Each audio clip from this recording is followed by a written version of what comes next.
Biafra military wey dey for US don send message to the US military of wetin dey go on for Biafra land, and they discuss more on how they go take action for division of Nigeria and make sure say Biafra is being recognized. I go want make you pay attention, listen for yourself every single thing where they go on. I know say this match go dey very very hot because they don't take swift action to make sure say everything is being achieved and Biafra get their own freedom. Pay attention, watch this video from the start to the end. Make sure say share this video to everyone on every social media platform so that they go dey at alert of waiting what happen. The time for Biafra don't come, the time don't reach. A lot of things don't they go on behind the scenes. So listen to waiting they go on, and don't forget to share this video. Now the only one if you take encourage support us and click the subscribe button for more updates. Drop your opinion at the comment section. What do you think? And write freedom for Mazi Nnamdi Kanu and freedom for the people of Biafra. I want to highlight a couple specific cases for you. The Gerald R. Ford Carrier Strike Group, which many of you know was down in the Western Hemisphere, redeployed across the Atlantic to set the theater. The ship, her crew, their families, and the entire strike group took a deep breath and, as they always do, began planning to conduct combat operations. The Integrated Reserve and National Guard forces have continued to demonstrate the value of America's reserve forces, including the Wisconsin Army National Guard operating in Kuwait and Iraq, and Air National Guard units from a variety of states to include Vermont and Virginia. In the case of the Vermont Air National Guard and the 158th Fighter Wing, they were mobilized for Operation Absolute Resolve and then were tasked to take their F-35As across the Atlantic instead of going home to be prepared to support this operation. So finally, Igbos serving in US military has sent a very strong and interesting letter to the US Congress over the crisis happening in Nigeria. You know, after going through this letter, I understood why they said that Igbos don't just go after money alone, that they go after education. Oh yes, that is why in every family in Igbo land, you must see somebody that is educated, because this letter has shown that Igbos are indeed educated. I know some of you will be saying, okay, they have proposed to the US Congress to come and bring Biafra or to come and do one of... No. After going through this letter, as I said, I understood that these people are intelligent. Even though they mentioned Biafra, but they also mentioned another thing that the US Congress can do to safeguard the lives of Christians in Nigeria. So we are going to dive into this letter to see what they said. Please, I beg you to stay with me because this is an interesting letter that you wouldn't afford to miss, right? Now, according to the letter, it says, "Dear Representative Moore," of course, we know Moore now. This is the man. This is the man that has always been the one submitting the information to Trump. So he's a congressman. He has been the man that has been meeting Trump over this crisis happening in Nigeria. So this letter is actually directed to him. Now, it says, let me zoom it again so you can see it. "Dear Representative Moore, on behalf of the American Veterans of Igbo Descent, AVID, a non-profit military organization composed of men and women of Igbo heritage who have honorably served or are currently serving in our great nation's armed forces, we extend our profound gratitude for your courageous leadership in addressing the ongoing Christian genocide in Nigeria. The coordinated efforts of Chairman Tom Cole, Vice Chair Malio Dice Lambert, Chairman Brim Matt, Chairman Chris Meade, the House Appropriations Committee, and the House Foreign Affairs Committee reflect the level of intelligence and bipartisan seriousness that this crisis urgently requires. All right, so they first of all thank all those that are involved in the case. All right, it went further to say, the report's findings, particularly the recognition that Nigeria is the deadliest place in the world to be a Christian. Of course, you know that Nigeria is the deadliest place to be a Christian in the whole world, bring essential clarity to the scale and severity of the violence. The documentation of mass killings kidnappings, the destruction of churches and schools, underscores the need for sustained and decisive action, right? So this group are telling really more that first of all they are thanking him.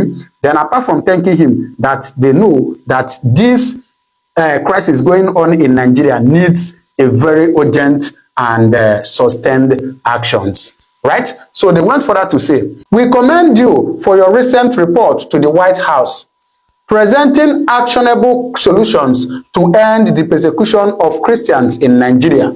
Your call for the US to demand the repeal of Sharia codes and criminal anti-blasphemy laws is bold and timely. Of course, you know that the US has said that they will repeal Sharia law in Nigeria. It means that they are going to cancel that Sharia law they are practicing in Nigeria. All right? He went further to say, as these laws have been weaponized to silence dissent and justify violence against Christians and undermine basic human rights and religious freedom, all right? Your commitment to protecting our brothers and sisters in Christ reflects the highest ideals of American values and moral leadership on the global stage.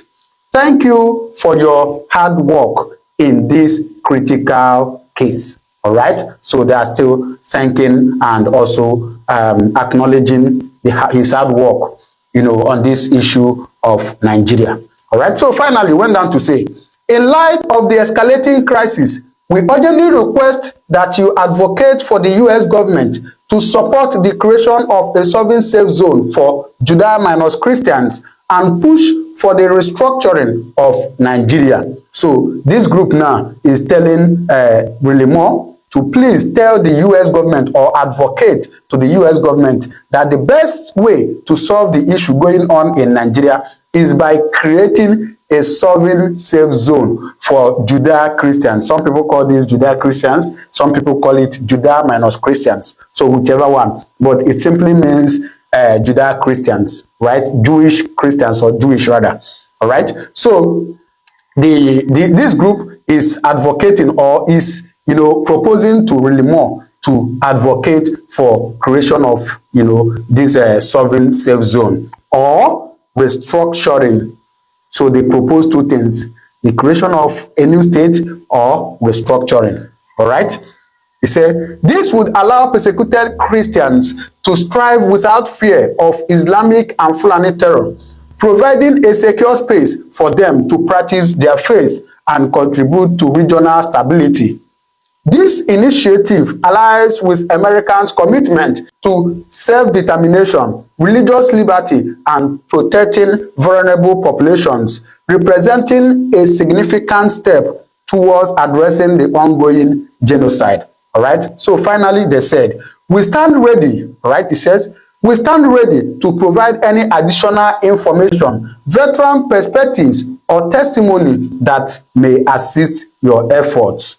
Respectfully.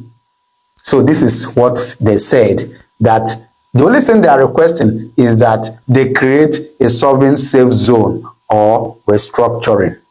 Now, I want to ask you watching me, what this group has requested, do you think it is the right thing they should request for?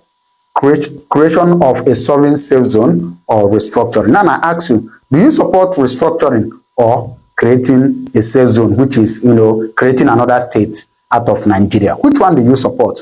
But then I'm still going to allow you to listen to them and hear what they said, because we have all it takes. So please, I want to beg you to listen to them. Then you do well to drop your comment in the comment section what you think. Don't forget, if this is your first time coming across my video on my channel, please do well to subscribe, because on this channel I get information of everything that is happening in and outside Nigeria. All right, so please listen to them. The American folks that Nnamdi Kanu need to be released now. A lot of people have talked about him being unjustly incarcerated for nothing.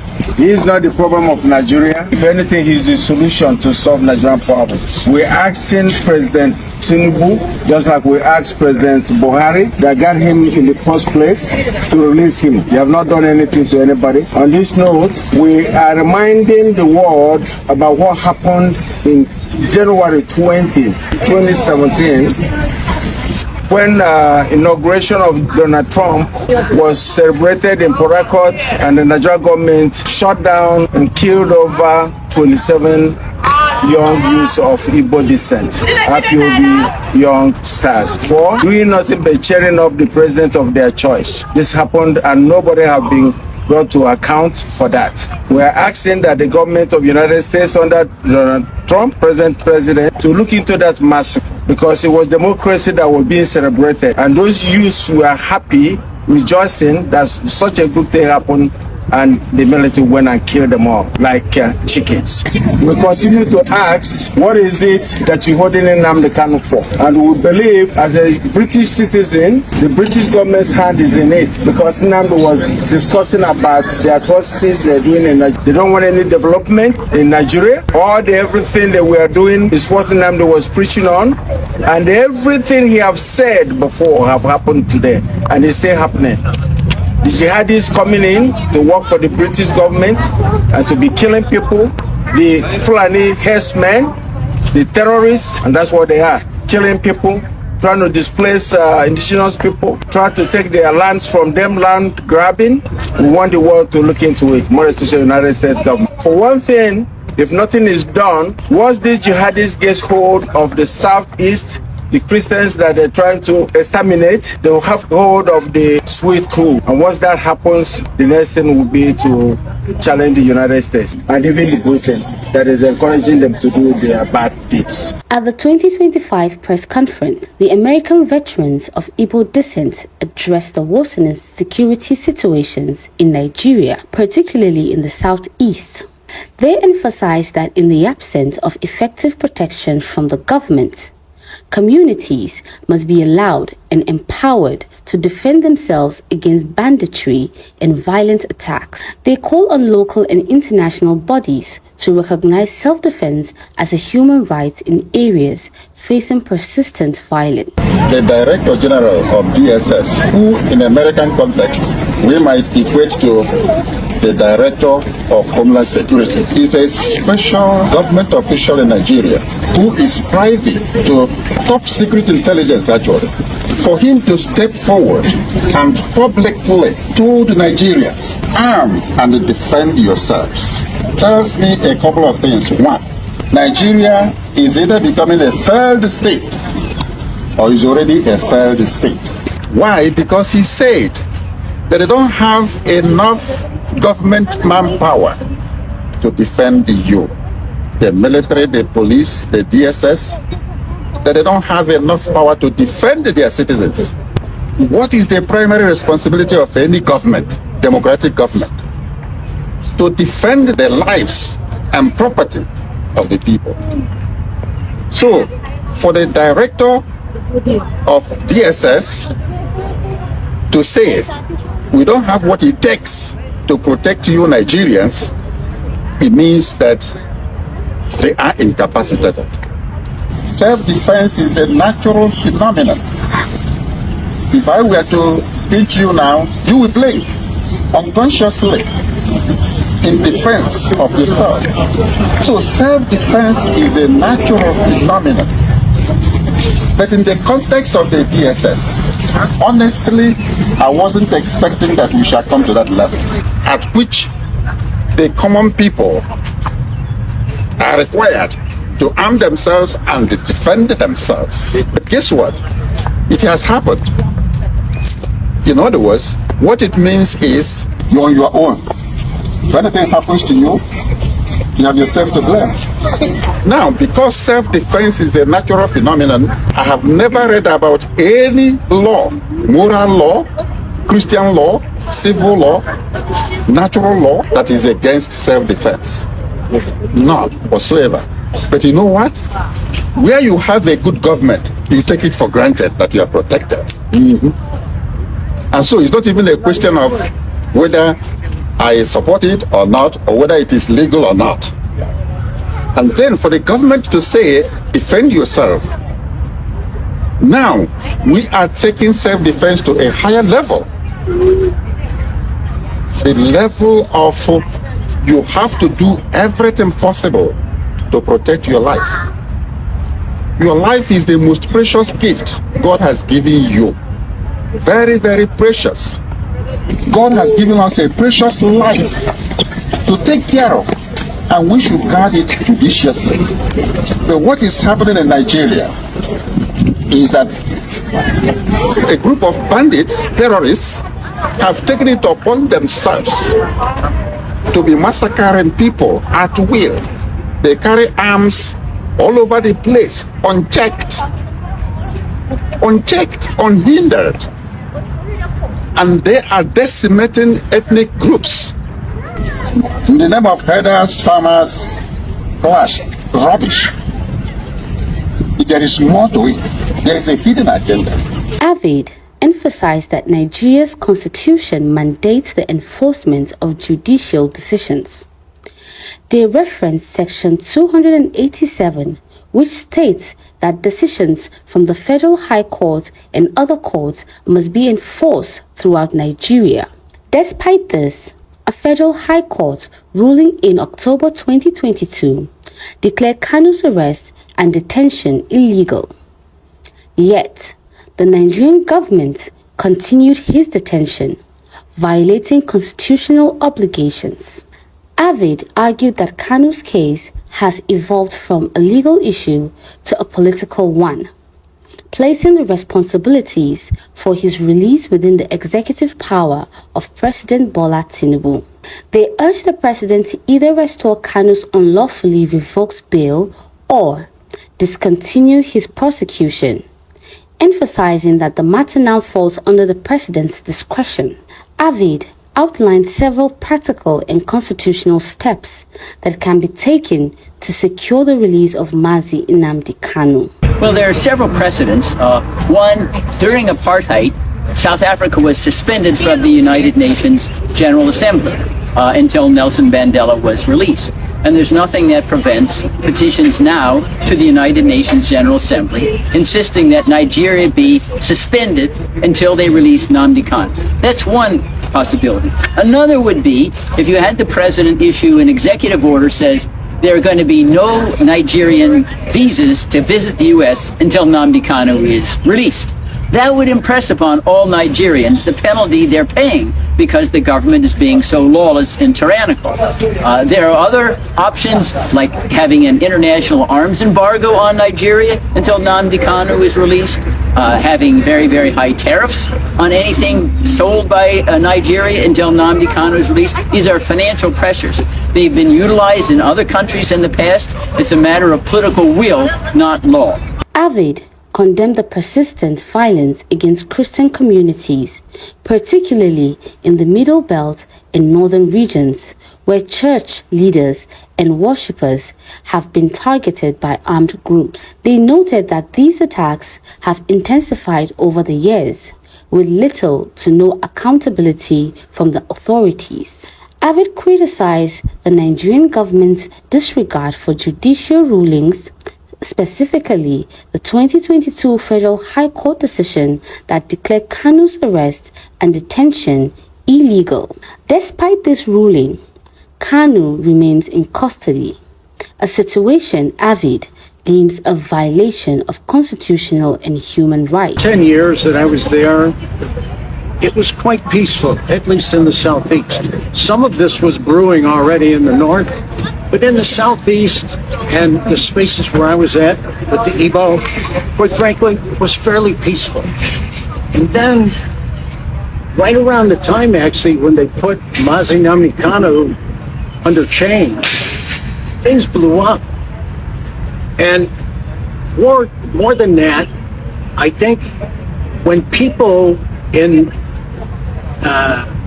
the villages and the boroughs of Southeast Nigeria look at this, they see, wow, if they can do that to somebody like Mazi Nnamdi Kanu, who is quite an individual, what could they do to me? What can they do to the individual citizens? It's just gone wrong. I'm telling you, and I've told the State Department here before, not from this current administration, but the previous one, that if in fact, if we don't do something about this, that place is going to implode, and we're going to end up with a pile of people coming over who will immigrate just to get out of the place. That's what's going to happen. I think the other thing that lines up where the people, the situations that they're living in, many of them are Christians. We've said before, 90% plus are Christian. Those who are Christian are experiencing the same kind of attack.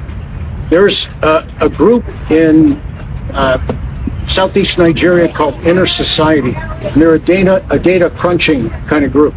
And they've also got a very nice legal angle where they triangulate on everything to make sure that what they print is real.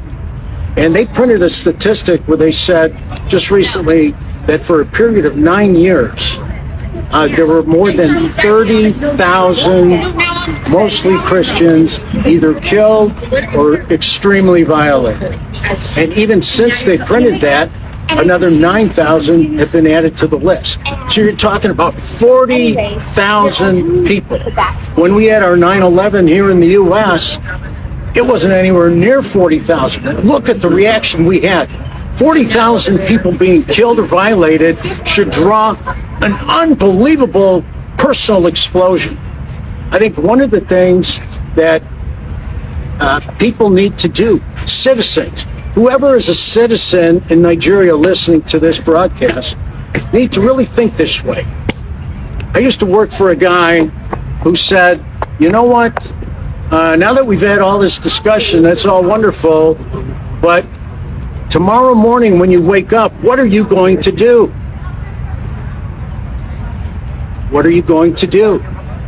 And the point is, you need to be able to answer that question. And for me, it comes down to three things. The first is you need to understand what's going on. What's going on in your village? Who are those strangers out in the bush? Who are they? What are they doing? You need to understand what's happening to you. You can't wait for somebody to tell you. Nobody's going to tell you. When DSS has already said, you know what? You better take care of yourself. You know, actually, I don't know if they really want to give us any good advice, but that's good advice. We need to take care of us. You need to get up and understand what's going on. They called for immediate reforms to ensure accountability, transparency, and the protection of all citizens, regardless of their religion or political affiliation. The veterans urged both national and international bodies to exert pressure on the Nigerian government to address these injustices and restore faith in the country's legal and political institutions. Powerful places, because they have a lot of control. I think you've heard quite a bit of wisdom about what the U.S. government can do. But for sure, the U.S. government needs to understand that if these three questions don't get answered, also by the United States, understand, have a plan, and take it personal, one day it will come to our shore. One day that place will just turn into a mess. And we need to make sure that it doesn't come to our shore. Abbott stated that Nigeria is failing in its most basic constitutional duties to protect the rights, lives, and dignity of its citizens. They criticized the Nigerian government's poor response to the relentless attacks by bandits and terrorist groups, particularly those targeting Christian communities in the Middle Belt and North. Rural Igbo communities facing attacks from armed groups and even security personnel who are often under-equipped and vulnerable. The question of human rights in Nigeria ought to go directly to a few people that I will mention. They will talk about that. I'm talking about the person of a young lady called Leah Sharif, that was kidnapped by Boko Haram when she was 15 years old. 15 years old, she was kidnapped. Until this day, she remains in the custody of the terrorists. Yes. She cried out to her government, and they did nothing. No rescue, no help. And I want to surprise you. This young woman today is 25 years old. 25 years old, having children for terrorists. while the federal government of Nigeria ignores her cry for help and assistance. So you ask Leah Sharif about the fundamental human rights in Nigeria. And she will tell you the rest of the story. Another person that is worthy of note is another young lady by the name Deborah Samuel, a young college student in Shangari College of Education, Sokoto, Nigeria. This young woman was stoned to death in broad daylight while people stood and watched, while the government stood and watched. The army and the police, all the security apparatus, they stood and watched an innocent girl mowed down in broad daylight, and her body was set ablaze. Chances are this young woman was still alive while she was in flames. Things that you cannot bear as a father, as a brother. These things are happening in this country called Nigeria. And people expect us to be proud of the country. That's why we're here to talk to lawmakers over here, those that will listen, and I'm glad that they're paying attention. They're taking note. What do you wish that the lawmakers would do first? First of all, back during the days of the Trump administration, Nigeria was in the list of CPC country of particular concern. Then the new administration came in under Joe Biden, and they were taken off. Now, both houses of Congress, the House of Senate, the House of Rep, they're coming together to put Nigeria back as a CPC country that needs to be watched. Country that violates fundamental human rights. Country that may be sanctioned until they change their ways. So, for the folks who are hearing this for the first time, what would you hope that they could do? What I hope that they can do is to take the message to their respective constituents, to talk to their lawmakers, their reps, their senators, their House of Representatives. Tell them what's going on. Tell them what's happening to other people on the other side. So maybe at least they can learn some voice when they're in session here at Congress. That's why we come here. This country holds the record for beacon of democracy in the world. That's why we're here. That's why we're here. It's simple. One more thing, and the legendary of human rights violation,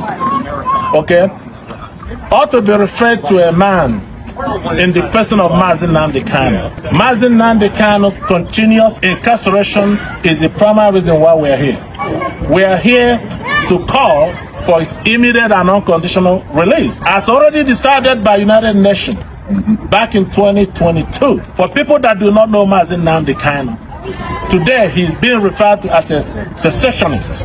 He wants to divide Nigeria.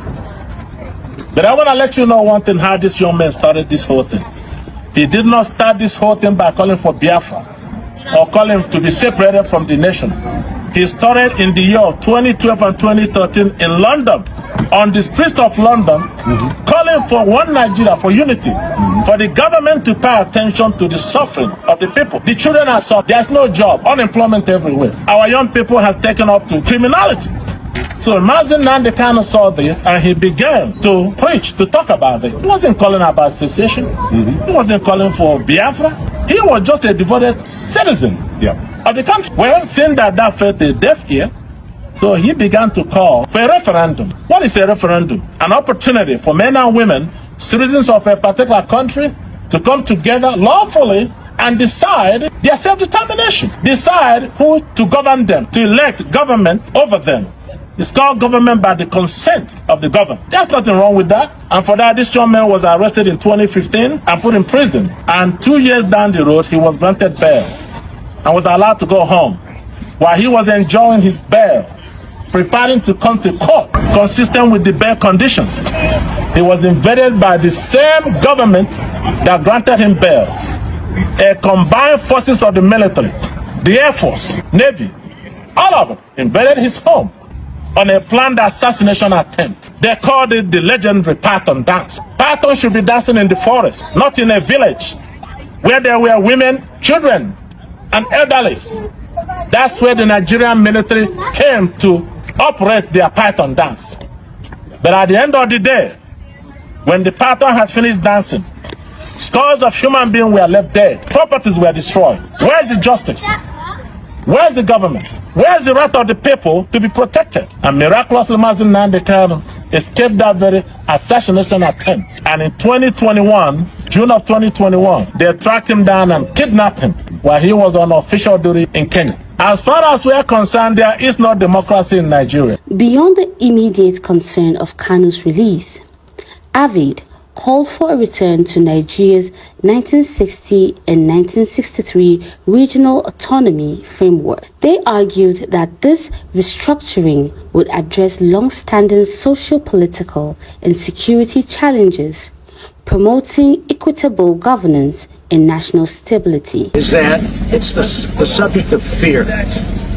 See, when you don't make a plan, when you don't understand what's going on, and you don't take it personal, all of that gets replaced by fear. See, what happens when fear takes over, all the bad operators around you become temporarily successful. And that's evidenced largely by the growth of IDP camps in the country. You know, the internally displaced person camps are now over 1 million. In fact, there's an organization,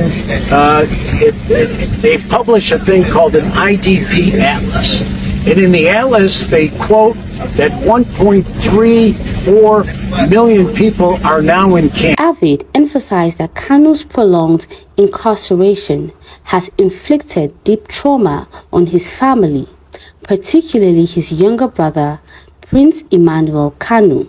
Avid also highlighted the broader impact on Kanu's supporters and the Igbo community at large. They argued that the continued detention of Kanu has led to increased unrest and insecurity in the southeast region, as his followers feel marginalized and oppressed. He has been incarcerated. He has not seen his family. Remember, once you are incarcerated, you can only see the light of the day, only 1 hour. He's in solitary confinement. Solitary confinement. Which usually drives people insane within a matter of months. Exactly. That's a mental torture. And yet he has put up with it for almost 4 years now. Wow. And still remains unshakable. Yep. Why? Because he is convinced of what he's doing. Yeah. That is right. Resolute in his purpose. Exactly. A raison d'etre, a higher purpose. He is indestructible. Absolutely. Until his purpose is served. You know why? Because whether you believe it or not, there is some divine inspiration that is at work in him. Yeah. If you are an ambassador of truth, it doesn't matter whether you are a Christian, it doesn't matter whether you are a Muslim, it doesn't matter whether you are an atheist. If you are an ambassador of truth, God is with you. Family is feeling the heat. Yeah. But you know what? They are consoled because their son, their father, their brother is fighting for a just cause. It has taken people years to realize what he's doing. Those of us, my area, like I said, is in social justice. So I was able to see and understand what he was doing as far back as 2017. Mm-hmm. And since then, I have committed to the cause that he has been leading, because I know that it is the right course. So right now, people are realizing what this man has been saying and the type of person this man is. And that is a consolation to his family that is fighting for a just cause, which everybody now is realizing.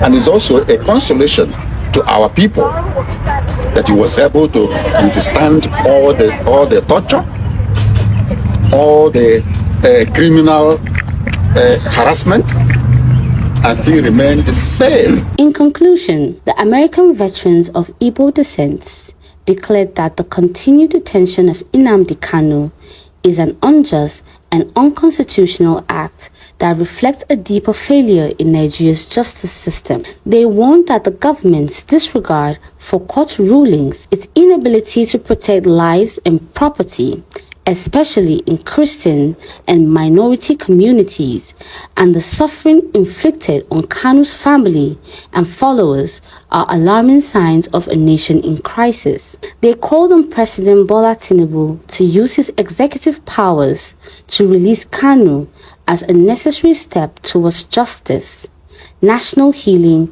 and the restoration of trust in democratic institutions. With wetin they go on and with the body language, it's not clear to everyone say time is right for everybody to know say Biafra recognition don't they come to reality. So it's no longer a dream. This is a reality where they happen right now. Everybody don't they talk about them. Israel they talk about them, and US they talk about them. Everybody's not involved. So to show say the government no go tell you wetin they go on, but this is what is going on underground. So drop your thought at the comment section and share this video to everyone on every social media platform. Don't forget to click the subscribe button for more updates. Thank you.